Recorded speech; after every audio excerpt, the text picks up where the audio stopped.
नमस्ते मित्रों, मेरा नाम है राकेश कोटड़िया। जैसा कि आप जानते हैं कि मैं टीचर हूँ और 10 साल से ध्यान प्रक्रियाओं से जुड़ा हुआ हूँ। तो आज का हमारा विषय है कि पहली बार मुझे आज्ञा चक्र का अनुभव कब, कहाँ और कैसे हुआ, और आज्ञा चक्र का अनुभव होने के बाद हमें क्या महसूस होता है। आज्ञा चक्र खुल जाना और आज्ञा चक्र का अनुभव दोनों के बीच में क्या अंतर है।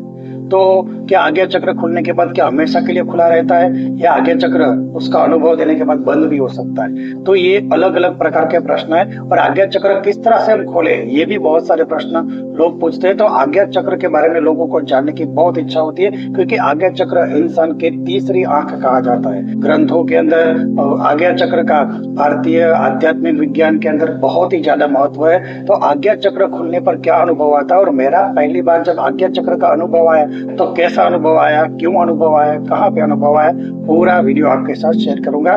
तो बात है 2008 की, जब मैं कॉलेज के सेकंड ईयर में पढ़ता था। तो जब मैं कॉलेज के सेकंड ईयर में पढ़ता था तो मुझे ध्यान योग की बुक पढ़ने का बहुत अच्छा लगता था। ध्यान योग की बुक बहुत पढ़ता था, तो क्योंकि मुझे ध्यान योग के बारे में जानने की इच्छा होती थी। लेकिन उसके अंदर मैंने कभी भी आज्ञा चक्र के बारे में नहीं पढ़ा था। बस इतना मालूम था कि शरीर के अंदर 7 चक्र होते हैं, पर 7 चक्र किस तरह से होते हैं, क्या होता है, कुछ भी नहीं पता था। तो मैं अलग अलग जगह पे ध्यान का मेडिटेशन करता था। कभी एक जगह पे एकांत मिले तो अपने रूम के अंदर मेडिटेशन करता था, कभी टाइम मिले तो कहीं और मंदिर में जाके मेडिटेशन करता था, कहीं के बाग बगीचे में अगर शांत है तो वहां पे जाके मेडिटेशन करता था। तो अलग अलग जगह पे जाके मैं मेडिटेशन करता था। लेकिन एक दिन मैं गायत्री मंदिर में जाके मेडिटेशन किया। तो जब पहली बार जब मैं गायत्री मंदिर में जाके मेडिटेशन किया, मेरा दोस्त मनीष मेरे साथ था। तो उसने कहा, मैंने उसको कहा कि हम आज मेडिटेशन करते हैं। तो उसने कहा कि मेडिटेशन क्या होता है। मैंने कहा बस आंखें बंद करके बस बैठना और आपको जो अनुभव आते हैं वो महसूस करना। तो उसमें ऐसे बैठे रहने से क्या अनुभव आएगा। मैंने कहा तो बैठो तो सही। तो मैं और दोनों बैठने लगे। तो उस टाइम ठंडी का मौसम था और दोनों हम बैठ गए। तो उसने तो गायत्री माता का जो मूर्ति का था उसके सामने अपनी आंखें खोल के त्राटक ध्यान किया। मतलब उसको पता नहीं था त्राटक मतलब उसी माता जी की मूर्ति के सामने देख के बस देखता रहा। फिर मेरा मेडिटेशन, जब मैंने मेडिटेशन स्टार्ट किया तो अचानक मुझे क्या महसूस हुआ कि जैसे मैं ध्यान में बैठा तो एक विशिष्ट शुद्ध जगह पे अगर आप बैठते हो तो उसका अलग अनुभव आता है, और आप कहीं पर भी जाके मेडिटेशन करते हो उसका अलग अनुभव आता है। तो जब मैं बैठा वहां पे तो मुझे विचित्र अनुभव हुआ। मेरा जो कंधा था उसके बाहर थोड़ा कंधा बाहर निकला हुआ है, मतलब एक्स्ट्रा ऐसा बबल जैसा, जैसे बलून कैसा होता है पूरा गोल बलून, इस तरह से पूरा एक क्या कहते हैं एक बुलबुला होता है, गोल बुलबुला। तो बुलबुला जैसे महसूस हुआ, या कंधे के आर पार यहाँ पे बुलबुला जैसा महसूस हुआ। बिल्कुल इसी तरह से राइट साइड पे भी कंधे के आसपास ऐसा बुलबुला जैसा महसूस हुआ। तो मैंने सोचा कि मेरे दोनों साइड दो बुलबुले जैसे एक सर्कल जैसा बन रहा है, ऐसा स्पष्ट महसूस हुआ। ऐसा मेडिटेशन कर करके फिर मेडिटेशन के जब बाहर निकले तो मनीष से मैंने पूछा, और मनीष ने मुझे पूछा कि क्या महसूस हुआ। तो मैंने मनीष को पूछा, उसने बताया कि जब मैं उनकी मूर्ति के सामने देख रहा था, गायत्री माता की मूर्ति के सामने, तो मेरी आंखों में से आंसू आने लगे, ऐसा महसूस हुआ। तो उसने पूछा तुम्हें क्या महसूस हुआ। मैंने कहा कि मुझे ऐसा महसूस हुआ कि मैं किसी बुलबुले के अंदर कैद हूँ। ये कंधे के अंदर स्पष्ट बुलबुले महसूस हो रहे थे राउंड, लेकिन यहाँ पे हर जगह पे नहीं महसूस हो रहे थे, लेकिन कंधों पे स्पष्ट ऐसा राउंड, और यहाँ पे भी राउंड महसूस हो रहा था। तो मैंने कहा ये अलग महसूस अनुभव हुआ। तो उसने कहा अच्छी बात है, तुम्हें अलग प्रकार का अनुभव है, ऐसा कभी भी अनुभव नहीं आया था, ये पहली बार था मेरे लिए। तो मैंने सोचा ध्यान करने जैसी चीज है। फिर दूसरे दिन हम फिर से ध्यान में गए और गायत्री मंदिर में बैठे। तब मैंने कहा इतनी ठंडी है तो शरीर के अंदर अग्नि तत्व का भी कहीं पे निवास स्थान होगा, शरीर के अंदर अग्नि तत्व भी जरूर होगा।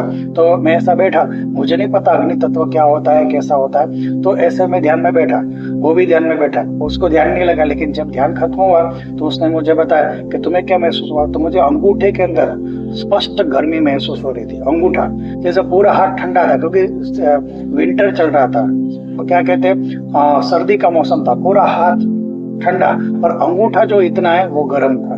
तो मैंने उसको बताया देखो जरा मेरे अंगूठे को चेक करो। तो उसने अंगूठा चेक किया तो साधारण गर्म था, इतना गर्म नहीं था कि टच करो ऐसा झटका लगे, ऐसा साधारणता गर्म था। उसने कहा सच में। तब मैं जब बुक्स जाके रेफर की तब पता चला अंगूठा अग्नि तत्व का प्रतीक है।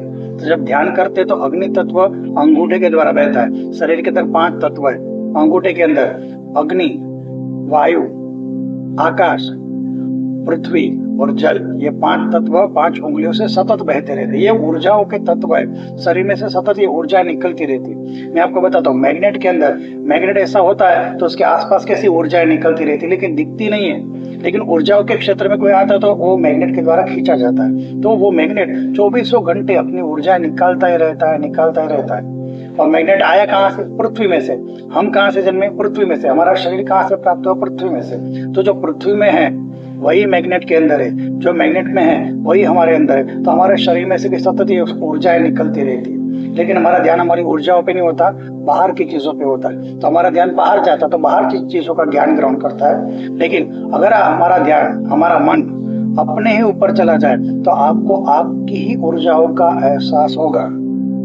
जैसे मुझे अंगूठे के अंदर स्पष्ट गर्म ऊर्जाएं निकलती हुई महसूस हुई, कंधे के आसपास ऊर्जाओं के वर्तुल महसूस हुए। तो ऐसा नहीं कि सिर्फ मेरे साथ, तो आपके साथ भी हो सकता है, लेकिन आपका ध्यान आप पे नहीं है, बस यही एक समस्या है। फिर और रोज ध्यान करते रहे अलग अलग टाइम पे, लेकिन एक दिन मैं अकेला आया था, कोई नहीं था। तो उस टाइम मनीष नहीं आया था, और मैं जब ध्यान में बैठा, जब मुझे पता नहीं था कि क्या होने वाला है, लेकिन एक अद्भुत घटना मेरे साथ हुई। ये घटना इस प्रकार थी कि जब मैं ध्यान में बैठा तो बहुत ही कम चहल पहल थी, लोग कम आ रहे थे उस टाइम, और मैं बिल्कुल गायत्री माता के सामने ध्यान में ऐसे बैठ गया।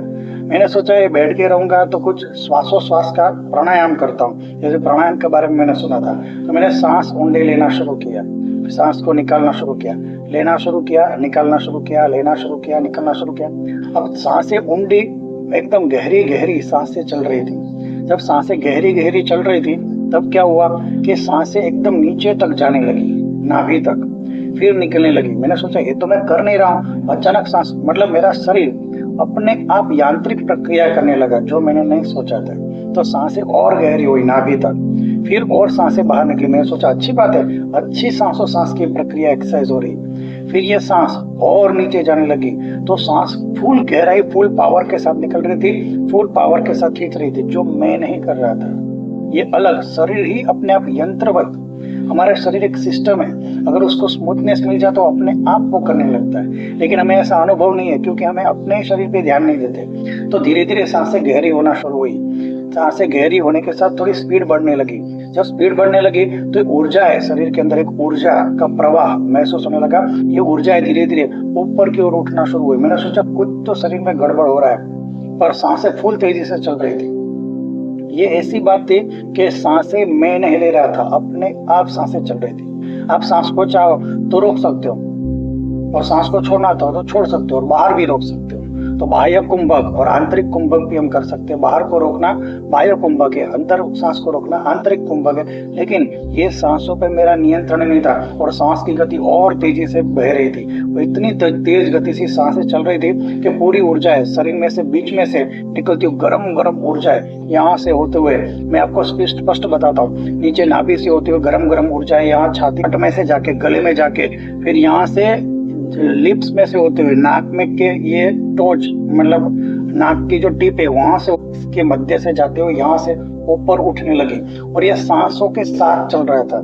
सांसें फुल तेजी से बह रही थी, ऊर्जा भी तेजी से बह रही थी। तो मुझे थोड़ा अजीबपन लगा, ये मेरे साथ क्या हो रहा है, क्योंकि मैं कुछ नहीं कर रहा था, सब कुछ अपने आप हो रहा था। तो मैं थोड़ा घबरा गया, थोड़ा डर गया। और ये ऊर्जाओं का प्रवाह ये पेट के नीचे, मतलब नाभि से ऊपर और हार्ट के नीचे बहुत ही ज्यादा पावरफुल तरीके से दर्द महसूस हो रहा था। दर्द को मैं झेल नहीं पा रहा था, और दर्द में से सतत ये ऊर्जा निकल ही रही थी, सतत ऊपर की ओर जा रही थी। नाक, ये होठों में से, नाक में से इस तरह से जा ही रही थी। मैं अपने आप को कंट्रोल नहीं कर पा रहा था, और सतत ऊर्जा तेजी से, सांस अपने आप चल रही थी, ऊर्जा तेजी से ऊपर उठ रही थी। तो समझ में नहीं आता, पूरा घबरा गया कि मैंने सोचा आज मेरा अंतिम दिन है, आज मेरा मृत्यु निश्चित है, ऐसा मुझे एहसास हुआ। मृत्यु के पास जाने का जो अनुभव आता है, वो अनुभव मुझे उस समय आया था। और मैंने सोचा कि इसको किस प्रकार से प्रक्रिया को रोके।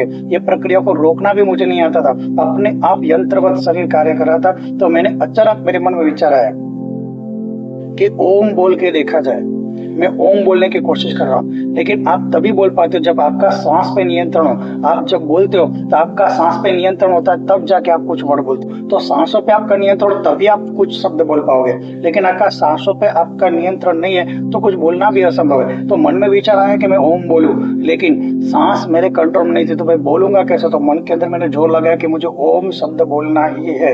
तो मैंने ओम अंदर बोलने की कोशिश की, लेकिन सांसें इतनी तेजी से अपने आप चल रही थी। मैं आपको सच बता रहा हूँ, कभी ऐसा होता है ध्यान में कि सांस आपके काबू में नहीं होती, सांस अपने आप चलती है। तब मैं बहुत कोशिश कर रहा था, लेकिन सांस मेरे कंट्रोल में नहीं थी, मैं ओम नहीं बोल पा रहा था। तो मैंने मन में ओम बोलने की शुरुआत की। जब मन में ओम बोला तब सांसों की गति कमजोर हुई और फिर मैंने मुंह से ओम बोलना शुरू किया। जब मुंह से ओम बोला तब ये धीरे धीरे धीरे ऊर्जाएं शांत हो गई और मुझे एकदम शांति का अनुभव है। तब ये ऊर्जाएं समाप्त हुई, रुकी। पर जैसे ही शांति का अनुभव आया, एक दूसरा अनुभव भी मुझे आया। मुझे ऐसा स्पष्ट महसूस हुआ कि मेरे ये ललाट के अंदर एक खड्डा हो चुका है, जैसे कोई दीवार के अंदर होल हो चुका हो, ऐसा महसूस हुआ। मैंने अब तुरंत अपने आप को यहाँ पे चेक किया, कोई खड्डा नहीं था। फिर मैंने सांस ली। जब सांस ली फिर से शरीर में यहाँ पे खड्डा हो चुका है, ऐसा स्पष्ट, सर आपका यहाँ पे ऐसा खड्डा हो चुका है अंदर, ऐसा महसूस हुआ। फिर मैंने दूसरी बार चेक किया, कोई खड्डा नहीं था। फिर सांस ली तो खड्डा महसूस हो रहा था। तो मुझे अजीब अनुभव है, मुझे पता नहीं चला मेरे साथ क्या हुआ।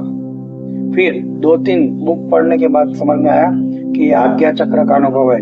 2 आंखों के बीच में, बाहों के ऊपर यहाँ पे बीच में आज्ञा चक्र होता है और ये आज्ञा चक्र का अनुभव होता है। और ये अनुभव जब आता है तो आपके साथ कुछ विशिष्ट प्रकार के अनुभव जुड़ने लगते हैं, कुछ विशिष्ट प्रकार के आपको अनुभव होते हैं। अब इसका क्या इफेक्ट हुआ, वो दूसरी घटनाएं मेरे साथ हुई। आज्ञा चक्र का इफेक्ट होने के कारण मुझे कुछ विचित्र प्रकार के कुछ अनुभव, लोगों की बातें धीरे धीरे समझ में आने लगी। और ये क्या अनुभव है उसके लिए मुझे दूसरा वीडियो बनाना पड़ेगा, क्योंकि वीडियो बहुत लंबा हो जाएगा। तो दूसरे वीडियो में मैं आपके साथ शेयर करूंगा कि जब ये आज्ञा चक्र का अनुभव आया तो आज्ञा चक्र खुलने के बाद कुछ तो आपको जीवन में महसूस होता है, और वो क्या महसूस होता है, वो आप कितना संभाल पाते हो तब तक ऊर्जा आपके पास संभलती है। लेकिन अगर आप ऊर्जाओं को नहीं संभाल पाते तो ऊर्जा अपने आप चली जाती है, वो ऊर्जा एकदम शांत हो जाती है। क्योंकि आपको उसको एकदम प्योर तरीके से हैंडल करना आना चाहिए, तब ऊर्जा आपके साथ बनी रहती। अगर आप उस ऊर्जा को प्योर तरीके से हैंडल नहीं कर पाते तो ऊर्जा अपने आप शांत होकर फिर से नॉर्मल लाइफ में लेके आते। तो फिर मैंने क्या गलतियां की